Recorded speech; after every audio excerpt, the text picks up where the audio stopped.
নমস্কার বন্ধুরা, আমি রেখা ঝটপট রান্নায় আপনাদের সবাইকে স্বাগত জানিয়ে চলে এলাম ব্রেড দিয়ে খুব সহজ একটি নাস্তার রেসিপি নিয়ে।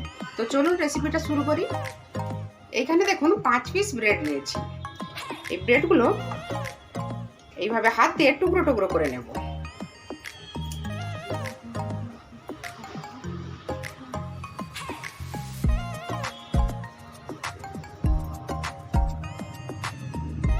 দেখুন সবগুলো আমাদের টুকরো টুকরো হয়ে গেল। এবার এর মধ্যে অল্প অল্প জল দিয়ে মেখে নেব।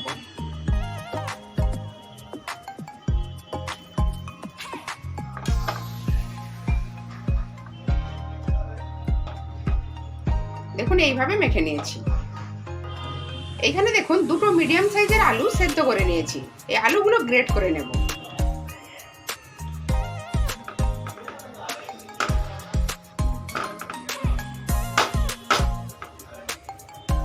দেখুন আলুগুলো আমাদের গ্রেট হয়ে গেল। এবার এর মধ্যে বাকি উপকরণগুলো অ্যাড করে দেব। দিয়ে দিলাম দুটো মিডিয়াম সাইজের পেঁয়াজ কুচি, 4-5টা কাঁচা লঙ্কা কুচি। ঝালটা আপনারা পরিমাণ বুঝে দেবেন। পরিমাণ মতো লবণ দিয়ে দিলাম, সামান্য জিরে গুঁড়ো দিয়ে দিলাম, ধনে গুঁড়ো দিয়ে দিলাম, একেবারেই সামান্য গরম মশলার গুঁড়ো দিয়ে দিলাম। সবশেষে দিয়ে দিলাম 1/2 চামচ আদা রসুন বাটা। এই সবগুলো খুব ভালোভাবে মিক্স করে নেব। খুব ভালোভাবে মেখে একটা ডোয়ের মতো বানিয়ে নিয়েছি। এবার এর থেকে ছোট ছোট লেচি বানিয়ে নেব।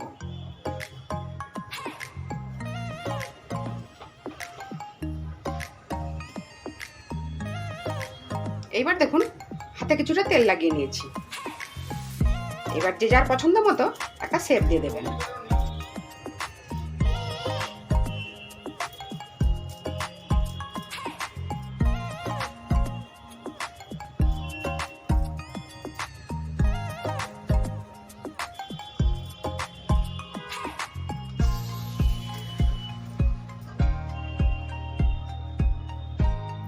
দেখতে পাচ্ছেন একটা বানিয়ে নিলাম। সেম প্রসেসে বাকিগুলো বানিয়ে নেব।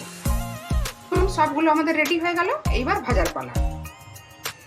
এইবার দেখুন গ্যাসের ওভেনটা অন করে একটা কড়াই বসিয়ে দিয়েছি। এর মধ্যে পরিমাণ মতো রিফাইন তেল দিয়েছি। তেলটা আমাদের খুব ভালোভাবে গরম হয়ে গেছে। গ্যাসের ফ্লেমটা আমাদের মিডিয়ামে রাখা আছে। এই সময় এই তেলের মধ্যে একটা একটা করে এইভাবে দিয়ে দেবো।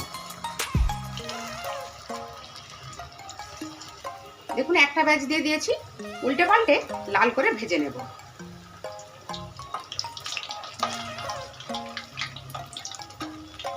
খুব সহজ একটা রেসিপি, তেমন কোনো ঝামেলা নেই। এইভাবে অবশ্যই একবার বাড়িতে ট্রাই করবেন। খেতে কিন্তু খুবই টেস্টি হয়। চা কফির সাথে যে কোনো সসের সাথে নিতে পারেন। যারা নিরামিষ খান পেঁয়াজ রসুনটা বাদ দিয়েও এটা বানানো যায়। দেখুন খুব সুন্দর একটা কালার এসে গেছে। এই সময় তুলে নেব।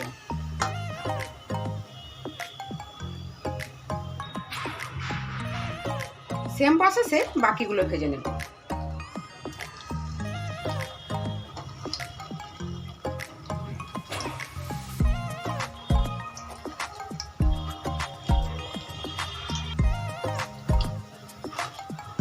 দেখুন এইগুলো আমাদের হয়ে গেল। একটা কথা আপনাদের বলে দিই, তেলের মধ্যে দেওয়ার সাথে সাথে কিন্তু উল্টাতে যাবেন না, তাহলে কি হবে ভেঙে যেতে পারে। এক সাইডটা কিছুক্ষণ হতে দেবেন, তারপর উল্টাতে যাবেন। আর এই সময় গ্যাসের ফ্লেমটা মিডিয়ামে রেখেই ভাজতে হবে, না হলে ওপর দিকটা তাড়াতাড়ি লাল হয়ে যাবে, ভেতর দিকটা ঠিক মতো ভাজা হবে না। এবার তুলে নেব।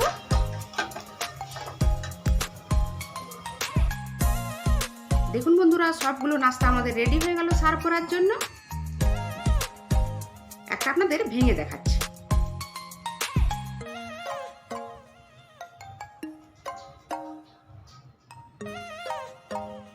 আপনারা যে কোনো সসের সাথে নিতে পারেন, চা কফির সাথে নিতে পারেন, খেতে কিন্তু খুবই টেস্টি হয়। আজকের এই রেসিপি আপনাদের কেমন লাগলো? নিশ্চয়ই ভালো লেগেছে। ভালো লাগলে প্লিজ একটা লাইক দিয়ে চ্যানেলটা সাবস্ক্রাইব করে পাশে থাকা বেল আইকনটি ক্লিক করে অল অপশনটি সিলেক্ট করে রাখবেন। তাহলে কি হবে, আমি যখনই কোনো নতুন ভিডিও আপলোড করব সবার আগে আপনাদের কাছে পৌঁছে যাবে। ভিডিওটা দেখার জন্য আপনাদের সবাইকে অসংখ্য ধন্যবাদ। সবাই খুব ভালো থাকবেন, সুস্থ থাকবেন, সাবধানে থাকবেন। আর এইভাবে নাস্তা অবশ্যই একবার ট্রাই করবেন। আজ তাহলে এই পর্যন্ত থাক, আবার হাজির হয়ে যাব নতুন কোনো রেসিপি নিয়ে।